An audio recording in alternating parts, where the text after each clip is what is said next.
नमस्कार मंडळी, चित्रपट व्याख्याती या चॅनलवर तुमचं स्वागत आहे. आज मी 2024ची रौतुकाराज ही मूव्ही डिटेलमध्ये एक्सप्लेन करणार आहे. तर व्हिडिओ शेवटपर्यंत नक्की बघा. चला तर मग जास्त वेळ न दवडता व्हिडिओला सुरुवात करूया.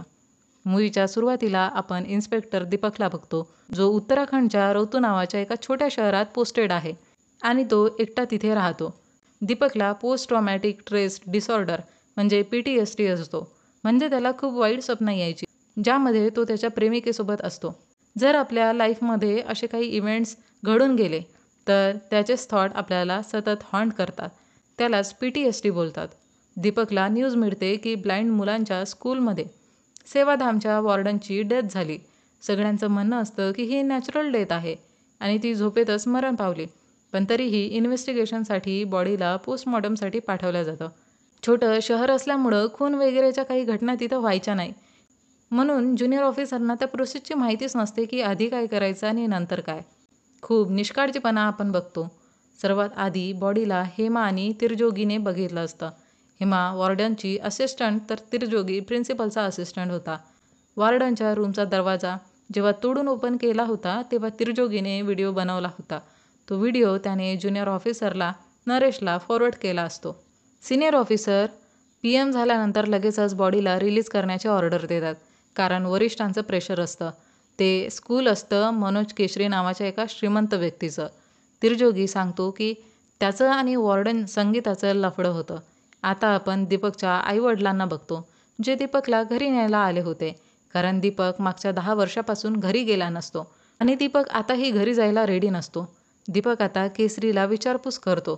त्याला विचारतो की वॉर्डन संगीताचा फोन गायब आहे. तर केसरी खूप रूडली बोलतो की त्याला याविषयी काही माहिती नाही. केसरीचं मुलांच्या प्रती बिहेवियर खूप चांगलं असतं. आता पोस्टमॉर्टम रिपोर्ट येतो तर त्यात माहिती पडतं की संगीताची नॅचरल डेथ नसून सस्पिशियस रिझनने डेथ झाली. पण त्याचं एक्झॅक्ट रिझन माहिती पडायला वेळ लागणार होता. म्हणून आता पोलिसांना त्यांच्या एंडने प्रयत्न करणं भाग पडलं असतं. हेमाकडून माहिती पडतं की संगीता खूप भांडखोर होती. तिला प्रेम, रिलेशनशिप हे सगळं पसंत नव्हतं. ती मुलांशी खूप स्ट्रिक्टली वागायची. रजत आणि दियाची मैत्री होती, तर संगीताने दियाला शाळेतून काढून टाकलं. तर तेव्हापासून रजत खूप गुमसुम झाला होता. प्रिन्सिपलला CCTV फुटेजेसविषयी विचारल्यावर तो सांगतो की CCTV तर खूप दिवसांचा खराब झाला आहे आणि हार्ड डिस्क पण गायब होती. स्कूलच्या वॉचमनकडून आपल्याला कळतं की केसरी रात्री संगीताला भेटायला यायचा आणि सकाळी निघून जायचा. दीपक केसरीला भेटायला त्याच्या घरी जातो, तर केसरी घरी नसतो. तिथं फक्त त्याची पत्नी आणि मुलगा तन्मयच असतो. तन्मय मोस्टली लखनौला राहायचा. केसरीला भेटून दीपक बोलतो की संगीताची अननॅचरल डेथ झाली आणि विचारतो की तुमचे तिच्यासोबत संबंध कसे होते. तर केसरी बोलतो की एकदम प्रोफेशनल रिलेशन. दीपक बोलतो, तुम्ही तर रात्री तिला भेटायला जायचे आणि कॉस्टली गिफ्ट पण द्यायचे. तर केसरी खूप भडकतो आणि दीपकच्या प्रश्नांना तो नीट आन्सर करत नाही. तिरजोगीने जो व्हिडिओ शेअर केला होता तो व्हिडिओ दीपक बघतो, तेव्हा नोटीस करतो की फोन तर साईडच्या टेबलवरच आहे आणि मग कॅमेरा दुसरीकडे शिफ्ट झाला तर तेव्हाच तो फोन पण तिकडून गायब झाला असतो.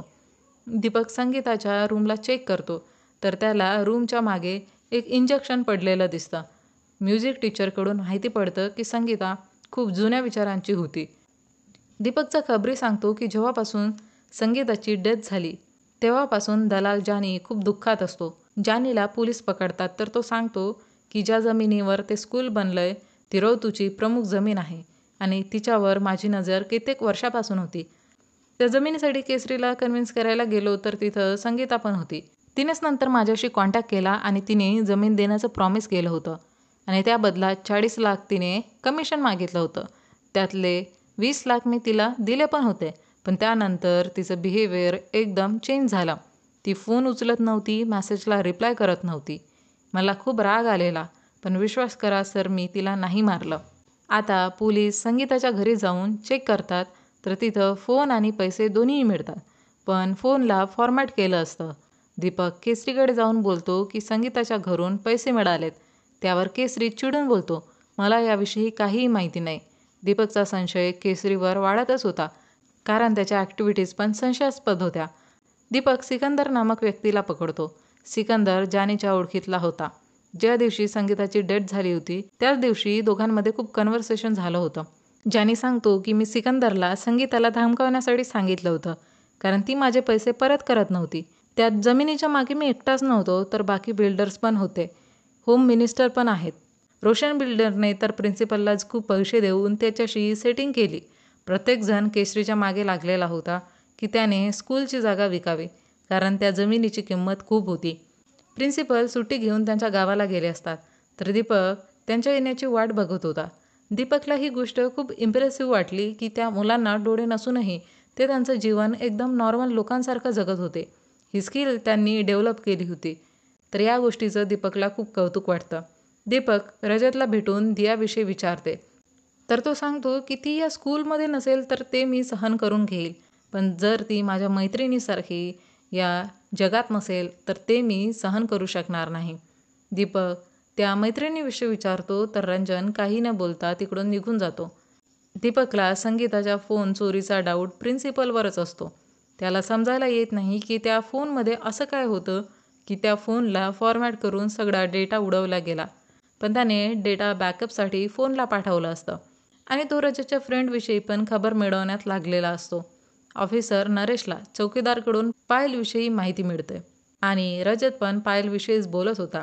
मागच्या असिस्टंट गोविंदने पायलसोबत काही वाईट केलं होतं, म्हणून संगीताने शाळेचं नाव वाचवण्यासाठी गोविंदला कामावरून कमी केलं होतं. गोविंद खूप दारुडा असतो.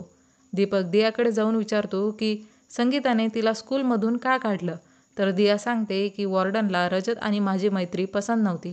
एकदा मी रजतचा हात पकडून स्कूलमध्ये बसली होती, तर ते वॉर्डन संगीताने बघितलं आणि मला खूप रागावलं आणि त्यानंतर मला शाळेतूनच काढून टाकण्यात आलं. त्या बोलल्या की हे विदेशी कल्चर आपल्या शाळेत चालणार नाही. इतक्या छोट्या गोष्टीसाठी मला स्कूलमधूनच काढलं. आता दीपक पायलच्या घरी जातो, तर तिचे घरचे सांगतात की ती स्कूलमध्येच आहे. म्हणजे त्यांना माहितीच नव्हतं की स्कूलमधून पायल गायब झाली. स्कूलचं हॉस्टेल पण असतं, तर स्टुडंट्स तिथंच राहायचे. एकदा का मुलांना शाळेत टाकलं तर पालक त्यांच्या मुलांविषयी विसरून जायचे. त्यांना वाटायचं त्यांना खायला प्यायला मिळतं, नीट राहायला मिळतं, तर ही खूप मोठी गोष्ट आहे. घरच्यांना सांगण्यात आलं होतं की पायल स्कूलमध्ये आहे, तर स्कूलमध्ये सांगण्यात आलं होतं की ती घरी परतली. म्युझिक टीचरकडून कळतं की केसरीचा मुलगा तन्मय, त्याच्या शिफारशीने गोविंद इथे कामाला लागला होता. म्हणजे आता त्याच्यावर पण संशयाची सुई फिरली होती. दीपक तन्मयला भेटायला जातो, पण केसरी त्याला त्याच्याशी बोलू देत नाही. पायलविषयी विचारल्यावर तो सांगतो की तिला सवय आहे, ती नेहमीच 8-10 दिवसांसाठी गायब होते आणि मग परतते. ही तिची तिसरी वेळ आहे. पायलचा विषय निघाल्यावर केसरीचं एक्सप्रेशन खूप चेंज झालं असतं, तर नक्कीच त्याला तिच्याविषयी काहीतरी माहिती होती. रजतच्या रूममधून दीपकला त्याची डायरी मिळते, ज्यात ब्रेल लिपीमध्ये सगळं लिहिलं असतं. तो त्या डायरीला ट्रान्सलेशनसाठी पाठवतो. केसरी होम मिनिस्टरकडे दीपकची कंप्लेंट घेऊन जातो की हर दुसऱ्या दिवशी तो इन्व्हेस्टिगेशनच्या नावाखाली घरी येतो, तर त्यावर थोडा लगाम लावा.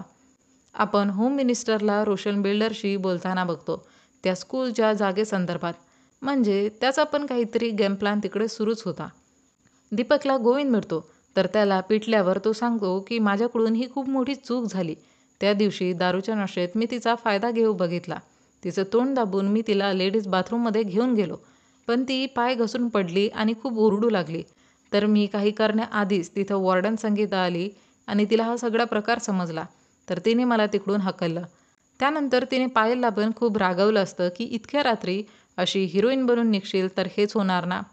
गोविंदने त्याची चूक मान्य केली होती, पण तो हेही बोलतो की त्याने संगीताला आणि पायललाही मारलं नाही. गोविंदला वाटलं होतं की या सगळ्या ॲक्टिव्हिटीज त्या CCTVच्या फुटेजमध्ये रेकॉर्ड झाल्या असतील, म्हणून मग त्यानेच ती हार्ड डिस्क चोरली होती आणि ती त्याच्या घरीच ठेवली होती. सिनियर ऑफिसर दीपकला केशरीच्या मागे न लागण्याची ॲडवाईस देतात. आता दीपक प्रिन्सिपलला भेटतो, तर माहिती पडतं की त्याने पण रोशन बिल्डरकडून 20 लाख रुपये घेतले होते, ती स्कूलची जागा रोशन बिल्डरला मिळवून देण्यासाठी. आता दीपक प्रिन्सिपलला रागवतो की कधी विचार केलाय का की ही आंधळी मुलं कुठं जातील, काय करतील? शिक्षकाच्या नावावर कलंक आहात तुम्ही. प्रिन्सिपल सांगतो की फोन त्याने केसरीच्या सांगण्यावरूनच चोरला होता, कारण त्या फोनमध्ये केसरी आणि संगीताच्या काही गोष्टी होत्या, ज्या बाहेर आल्या असत्या तर केसरीसाठी मोठा प्रॉब्लेम झाला असता. ही सेम गोष्ट दीपक केसरीला बोलतो, तर केसरी रागातच बोलतो की ज्याला जसं वाटेल तो तसं बोलेल, म्हणून काय गोष्टी खऱ्या होतात का? केशरी होम मिनिस्टरला हेल्प मागतो, तर होम मिनिस्टर स्कूलच्या जमिनीच्या बदल्यात हेल्प करण्याचं बोलतो. फोनमध्ये अशा काही गोष्टी होत्या ज्यामुळं केशरी बर्बाद झाला असता, म्हणून तो ही डील फायनल करतो. गोविंदच्या घरून हार्ड डिस्क तर मिळते, पण ती खाली असते. आता दीपकच्या वाईट स्वप्नांविषयी आपल्याला खुलासा होतो. दीपकच्या स्वप्नातील मुलगी त्याची प्रेमिका होती, जिच्याशी दीपकचं लग्न होणार होतं. दीपकचं ट्रेनिंग सुरू होतं, तेव्हाच त्या मुलीला तिच्या आजाराविषयी माहिती पडतं. पण दीपकचं ट्रेनिंग खराब होऊ नये म्हणून तिने ही गोष्ट दीपकला सांगितली नसते. दीपक ट्रेनिंग संपवून घरी परत आला असतो, तर तेव्हा त्या मुलीची डेथ झाली असते. त्याला हे दुःख असतं की एक लास्ट टाईम पण तो तिला बघू शकला नाही, आणि याच कारणामुळं तो त्याच्या गावाला जायचा नाही, कारण गावाला गेलं की त्याला या सगळ्या गोष्टी आणखीन आठवायच्या. सिनियर ऑफिसर दीपकला बोलतात, जेव्हा तुला केसरीपासून लांब राहायचे ऑर्डर मिळालेत तरी तू का त्याला त्रास देतोय. होम मिनिस्टरने दिवाळीनंतर त्यांच्या घरी बोलावलं, तर बघू काय गिफ्ट मिळतं. दीपक स्कूल जातो, एका डॉक्टरला भेटून त्यांच्याशी कन्व्हर्सेशन करतो. फोनचा डेटा रिस्टोर झाला असतो, तर आपल्याला दिसतं की फोनमध्ये पायलच्या डेड बॉडीचे फोटो असतात. पायलने हाताची नस कट करून स्वतःचा जीव घेतला असतो. त्या इन्सिडेंटमुळं तिनं असं केलं असतं. त्या फोनमधून केसरी आणि संगीतामधली एक रेकॉर्डिंग पण मिळते, ज्यात संगीता बोलत असते की पायलच्या डेड बॉडीला तर मी गाडलं, पण तुझ्या विरुद्धचे इव्हिडन्स आहेत माझ्याकडे. आता सांग काय करायचं जमिनीचं. दिवाळीनंतर दीपक आणि सिनियर ऑफिसर होम मिनिस्टरकडे जातात, तर मिनिस्टर बोलतो की केसरीकडून चूक तर झाली आणि त्याच्यासाठी खूप खेद पण आहे, पण ज्यांचं नुकसान झालंय त्यांची काळजी घेतल्या जाईल, आणि तुमची पण. आता तुम्ही असं काही करा की मी आणि केसरीजी यामधून क्लीन निघालो पाहिजे. मग तुमचं प्रमोशन आणि स्कूलच्या जमिनीवर जे बिल्डिंग्स बनतील त्यात तुमचं घर फिक्स. दीपक बोलतो की मला यात काहीही इंटरेस्ट नाही. केसरीजी स्वभावाने खूप चांगले आहेत, त्यांचं मुलांवर खूप प्रेम आहे, फक्त त्यांचा नाडा जरा ढिला आहे. गुन्हेगार गोविंद आहे, त्याने पायलसोबत वाईट करू बघितलं आणि CCTVच्या फुटेजेस चोरायला गेला, तर वॉर्डनने बघितलं म्हणून त्याने वॉर्डनला पण मारलं आणि तिकडून निघून गेला. बिचारा होम मिनिस्टर, त्याला वाटलं की तो केसरीला प्रेशराईज करून त्याच्याकडून ती जमीन घेईल, पण आता ते पॉसिबल नव्हतं. केसरी दीपकला बाहेर येऊन धन्यवाद बोलतो, तेव्हा दीपक बोलतो की मला वाटलं असतं तर मी तुम्हाला पायल किंवा वॉर्डनच्या खुनात फसवलं असतं, ज्याचे मला खूप पैसे पण मिळाले असते, पण मी तसं केलं नाही. मला वाटतं की तुम्ही स्कूल आणि हॉस्टेलला अपग्रेड करून मुलांना न्यू टेक्नॉलॉजीसोबत ओळख करून द्या. त्यांना पुढं खूप शिकवा आणि खूप मोठं बनवा, आणि मला माहिती आहे तुम्हाला पण हेच हवंय. आता स्टोरी 2 महिने पुढं जाते आणि आपण बघतो की दीपकने रिझाईन केलंय. दीपक रजतला भेटून एक चिठ्ठी देतो आणि बोलतो की याला एकटाच वाचल्यानंतर फाडून फेकून दे. चिठ्ठीत लिहिलं असतं की मला माहिती आहे वॉर्डनला तू मारलंय. दीपकला डायरीचं ट्रान्सलेशन केल्यानंतर एका वर्डची, एअर इम्बॉलिझमची माहिती मिळाली असते. डॉक्टरला त्याने याविषयीच विचारलं होतं, तर डॉक्टरने सांगितलं की 6 महिन्यापूर्वी रजतला कुत्र्याने चावलं होतं, तर तो रेबीजच्या इंजेक्शनसाठी माझ्याकडे आला होता. तेव्हा मी कंपाऊंडरला बोललो की सिरिनमधून हवा काढून टाक, नाहीतर एअर इम्बॉलिझम होईल. सिरिन लावतेवेळी जर हवा नसांमध्ये किंवा आर्टरीमध्ये गेली तर हार्ट अटॅक येण्याचे चान्सेस असतात. ही गोष्ट रजतने ऐकली होती. तेव्हापासून जेव्हाही तो इंजेक्शन लावायचा तर तो डॉक्टरना सिरिनमधून हवा काढण्याची गोष्ट बोलायचा. दीपकने नोटीस केलं असतं की सरिताच्या हातावर सुई खुपसण्याचे निशाण आहेत आणि रूमच्या बाहेर त्याला इंजेक्शन पण दिसलं होतं. दीपक बोलतो की गोविंदला वॉर्डनच्या डेथसाठी फ्रेम करणं मला योग्य वाटलं, कारण त्याने पायलसोबत चुकीचं केलं होतं. मला नाही वाटत की दियाला स्कूलमधून काढण्यासाठी तू हे केलं असावं. मी हैराण आहे की अशी कुठली परिस्थिती होती ज्यात तू वॉर्डनला मारणं योग्य समजलास. त्या रात्री केसरी संगीताला भेटायला आला असतो आणि तो संगीताला रागवतो की मी तुला बजावलं होतं की पायलला हॉस्पिटल घेऊन जा, पण तू नाही ऐकलंस. पायलचा जीव तुझ्यामुळंच गेलाय. त्यावेळीच त्या रूमच्या बाहेरून रजत पास होत असतो आणि त्याने हे सगळं ऐकलं असतं. त्यावर संगीता बोलते, खड्ड्यात गेली ती मुलगी, एक आंधळी मुलगी मेली तर काय तिच्यासाठी चिकचिक करतोय. विल्हेवाट तर लावली तिच्या बॉडीची. तू नाही फसणार, पण हे डिपेंड करतं आपल्या डीलवर. रोशन बिल्डरला ही जमीन विकून टाक, खूप फायद्यात राहशील. तसेही तुझ्या विरुद्धचे खूप फोटोज, व्हिडिओज, पायलच्या डेथचे एव्हिडन्स ज्यामुळं तू फसणार आणि तुझी खूप बदनामी होईल. मला काही फरक पडत यात माझं काही जाणार नाही. तू या डीलसाठी नकार दिलास तर हे एव्हिडन्स प्रूफ्स सगळीकडे पसरणार आणि मग तू विचार कर की तुझं काय होईल. केसरी बोलतो, तुला करायचं ते कर, पण मी ही जागा विकणार नाही. पायलने त्या इन्सिडेंटमुळं तिचा जीव दिला असतो तर वॉर्डनने या गोष्टीचा फायदा घेऊन केसरीला ब्लॅकमेल करू बघितलं होतं. केसरीची यात काहीच चूक नव्हती. खरी विलन तर वॉर्डन संगीताच होती. ही गोष्ट रजतला समजली होती. त्याला खूप राग येतो की त्याच्या फ्रेंड पायलच्या मरणाचं तिला काहीच दुःख नाही, इतर विद्यार्थ्यांसाठी काही प्रेम नाही आणि आता आम्हालाही बेघर करू बघते. तर या सगळ्या गोष्टींचा राग त्याच्या मनात असतो. तर त्याला एअर इम्बॉलिझमविषयी आठवतं. तर तो खाली इंजेक्शन घेऊन संगीताच्या रूममध्ये जातो. तर संगीता दारूच्या नशेत गार झोपलेली असते. तर रजत ते इंजेक्शन संगीताला लावतो, ज्यामुळं संगीताला अटॅक आला असतो आणि ती मरण पावली असते. त्यानंतर रजत खिडकीमधून रूमच्या बाहेर पडतो, पण ते इंजेक्शन बाहेरच पडलं असतं. तर ही स्टोरी असते संगीताच्या डेथची. तर सगळ्यांना वाटत होतं की संगीताची डेथ प्रॉपर्टीच्या चक्करमध्ये झाली, पण ती मरण पावली होती तिच्या दुष्कर्मामुळं. दीपक बोलतो, तुझं सत्य काहीही असू दे रजत, पण मी तुझ्यासोबत आहे. कारण तुला आणि दियाला एकत्र बघून आनंद होतोय. नयनाच्या मरणाचं दुःख मी कधीच विसरू शकलो नाही, पण आज माझा एकटेपणा दूर झाला. हे जग दिवसेंदिवस बदतर होत चाललंय.